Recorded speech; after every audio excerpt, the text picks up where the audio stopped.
Chelsea. This is my channel, Fancy Hat Lady Reads. I'm wearing one of my fancy booktube hats, and today I'm doing a video that is both my monthly recommendations for the month of November and my Top 5 Wednesday for today, and that is because today's Top 5 Wednesday topic is the same as this month's monthly recommendations topic, and that is books that you are thankful for. So I was thinking about it, and I thought that no matter how I chose to approach this topic, it was going to be a list of a lot of the same books that I tend to recommend on this channel because they are all-time favorites of mine. That is fine by me because I like to re-recommend my favorite things, especially if a topic gives me a new angle on how to talk about them. So I've chosen these 5 books because they are books that not only did I love and do I recommend them, they are books that had some tangible effect on me as a reader and on my relationship with books. And honestly, not a whole lot of books have done that for me,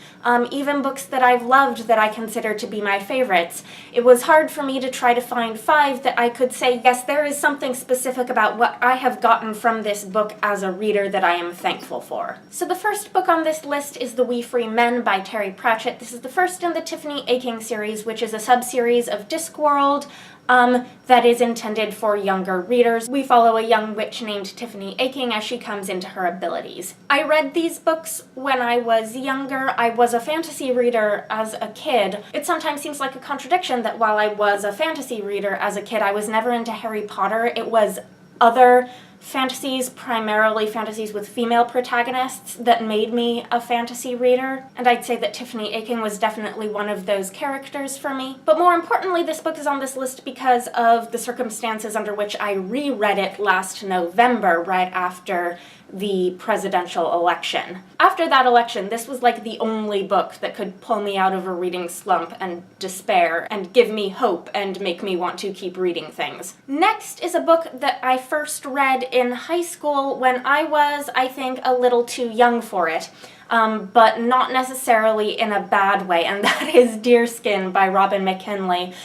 When I think about this, I think this was probably the first real adult fairy tale retelling I've ever read. There is some very intense, heavy content in this book. It deals with surviving rape and abuse. And when I first read this book, I think maybe like in my freshman year of high school, I didn't know quite how to process that, and the writing style was dense-ish for me, but I think in part because this was a book that I picked up at a point in my reading life where it was challenging for me, it really stuck with me and became one of those sort of foundational books that I came back to when I was in college and when I had just graduated college and when I was trying to think of what type of reader I wanted to be and what sort of things I wanted to read. This was a book that I thought, man, I want to read that again and see what that was. And so I think this is one of the foundational books that turned me into an adult fairy tale reader. Next, I have another McKinley book that I did not read when I was in high school, and I did not read when I was in college, and I almost did not read after I graduated college because it is a vampire book, and I did not think of myself as someone who would enjoy a vampire book.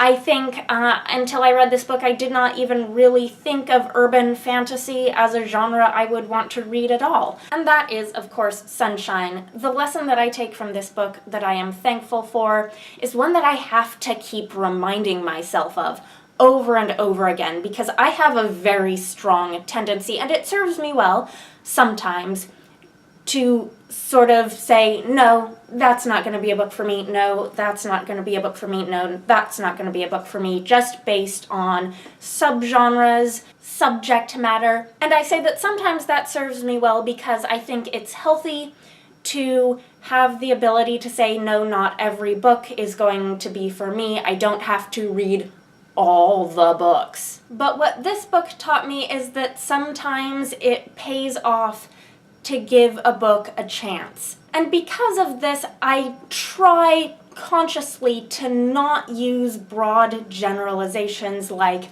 I don't read vampire books, because inevitably for every broad generalization like that, and I have a whole lot of them, vampires, time travel, military, SF, grimdark, there will eventually be the book that comes along and surprises me if I keep my mind open to it. The next book, or rather series, because this is a series that I want to be thankful for this year, is the Broken Earth Trilogy by N.K. Jemisin. I am grateful for this trilogy because of the booktube community and how great it has been to be part of a larger discussion about these books that is happening on the internet. This is a series that is just far enough out of my wheelhouse that I never would have picked them up if the hype on booktube had not been so incredibly strong. These are, of course, great, and I have really appreciated seeing how different reviewers talk about these books, how everyone has something slightly different to say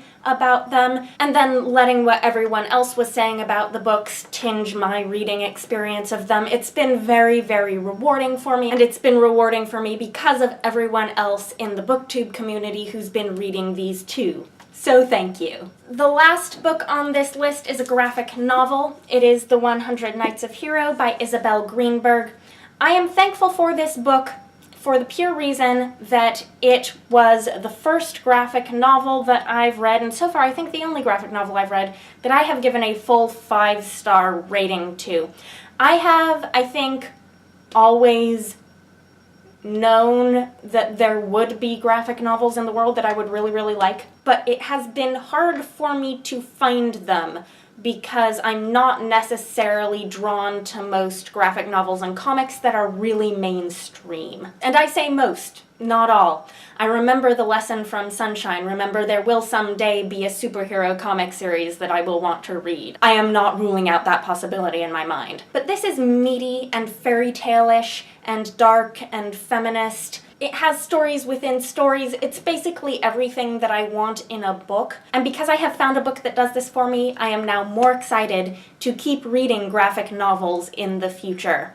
So thank you to this book for that. So these be 5 books that I am thankful for this Thanksgiving. Let me know if there are any particular books that you are thankful for, if they've changed your reading life in some way.